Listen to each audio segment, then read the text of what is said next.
what's up and welcome back to my channel. Now today I'm going to be giving a review for the film Wonder Woman. Now this is of course based on the DC Comics superheroine of the same name.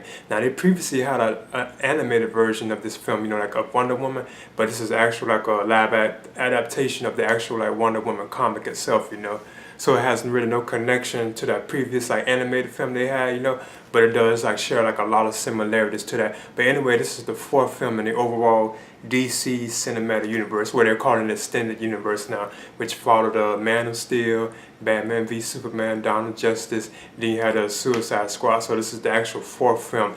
Now I must say this was a good film, an entertaining film, and I was seeing rave reviews about it across the board anyway, so I kind of expected to enjoy it, and I did, but overall, I thought I like that they gave like an origin on Diana Prince herself, what molded her to become Wonder Woman and so on. So I thought that was kind of cool and excellent. But anyway, I'll touch on all that throughout my review.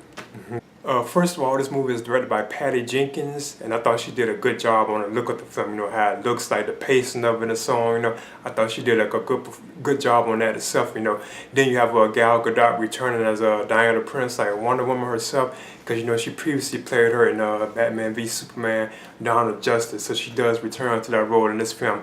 Now, the film opens with Diana herself, I forgot what era she's in, what era, what location she's in, but it is in modern times, so I thought it was kind of cool. She receives a letter from a hidden, I'm not going to say who it is because it has Easter eggs that is connected to the overall DC universe, but it's kind of obvious who it is if you've seen the other films, if you're following these films so far. But she receives a letter which has a picture, and it was the same picture from Batman v Superman, which showed her next to Steve Trevor, who's played by Chris Pine, and the other people too that helped in this little battle they had, which takes place in this film, So apparently he knows about that incident, and apparently he knows that she's a mortal too as well. They don't really touch on all that, but once Diana sees this picture, it automatically jumps back into the past, she relives her memories of her childhood. So you could set the origin of her growing up on Themyscira, which is the hidden Amazonian island, which is where it's nothing but women at all. It's no man there because men have been cast away, I think, because of the gods or something like that.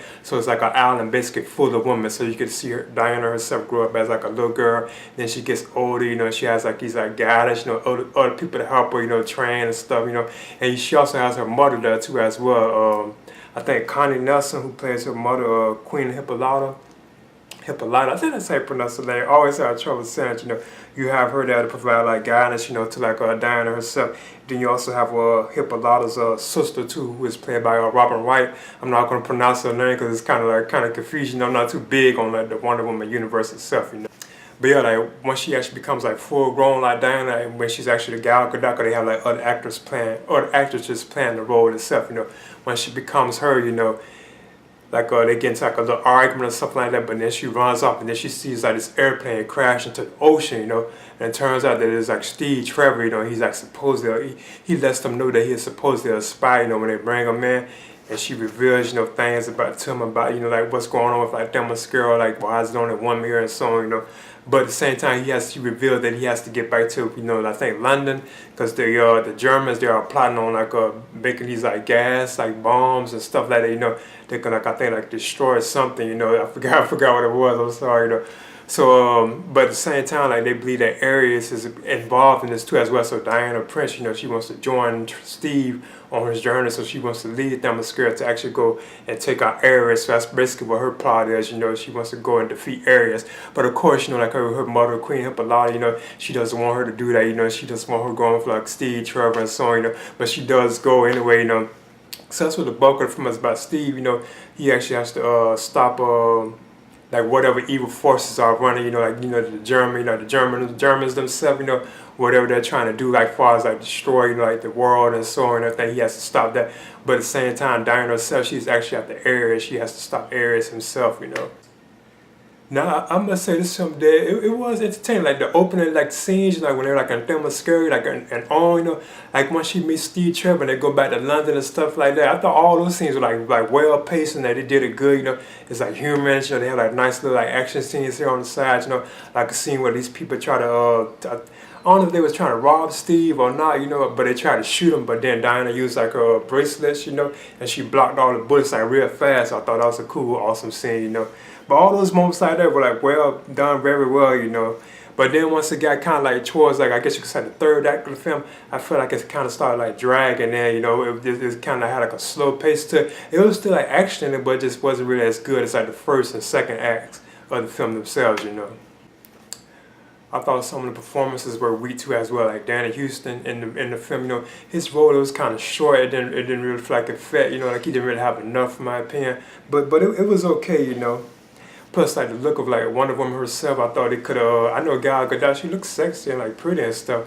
But I feel like you know, I'm even kind of never like the fans. Just like she could have been like more, not really like voluptuous, you know, but like you know, or they could have just showed it a little more because she looked actually more sexier when she had on like dresses and stuff. You know, she had like some like cleavage and stuff like that. I thought she kind of did better. So I think they could actually made like the suit fit her a little better. You know, the look would make her a little more like womanly. You know.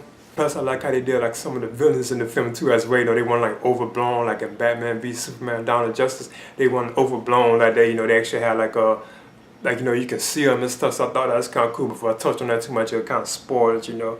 But I thought Gal Gadot as Diana Prince, Wonder Woman, I thought she did good in her performance. You know, I thought she had a good chemistry for Chris Pine and Steve Trevor. I thought they both had like good chemistry in their roles. You know, he provides like a lot of humor and stuff. So I thought all that was good. I thought Connie Nelson as Queen Hippolyta, I thought it was like strong woman like her sister Robin Wright, who played Queen Hippolyta's sister. I thought she had like a good they were strong women, so I thought that was cool. The soundtrack returns, like that same music theme for Wonder Woman, it returns, you know. I thought, like I said, like even her lasso, like the whip, I think it's called the lasso of truth. I thought that was awesome, you know. Like whenever she uses it, you know, it had glows and stuff. And now that I know it feels like warm, so I thought that was cool and awesome, you know.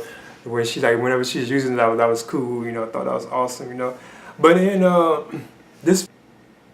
Yeah, in the end, I thought this is a pretty good film. You know, you also have David Doulis. He shows up in the film too as well. You know, but I'm not gonna touch on really all that. You know, because I don't want to spoil it. You know, and so on. But you probably already knew. 'Cause I already kind of was hearing what was going on with him anyway. You know, but then Wonder Woman. I'm excited for this film. You know, I thought it was pretty good. You know, I enjoyed it. You know, like I said, it kind of drags. You know. But then I think I do think this is kind of one of the better DC films. I know a lot of people hated Batman v Superman: Dawn of Justice. I know a lot of them hated that, you know. But I thought I was like DC, you know. I enjoyed it, you know. I mean, it's kind of cheesy at times, but I thought it was cool, you know. But I do think this is one of the better films of the four that they've done so far, you know. So I'm giving Wonder Woman. I'm aiming at giving this I want to give it a B, but it did kind of towards like the third act, it kind of slowed it down. But so I'm aiming at giving this like a B minus, and I would easily recommend this for like DC comics, like superhero fans, or if you're fans of like Wonder Woman in general, you know, I would definitely recommend it for that crowd, you know. But yeah, anyway, that's my review for Wonder Woman. I'm giving this a B minus. Oh yeah, and please subscribe to my channel and leave a comment too as well. All right.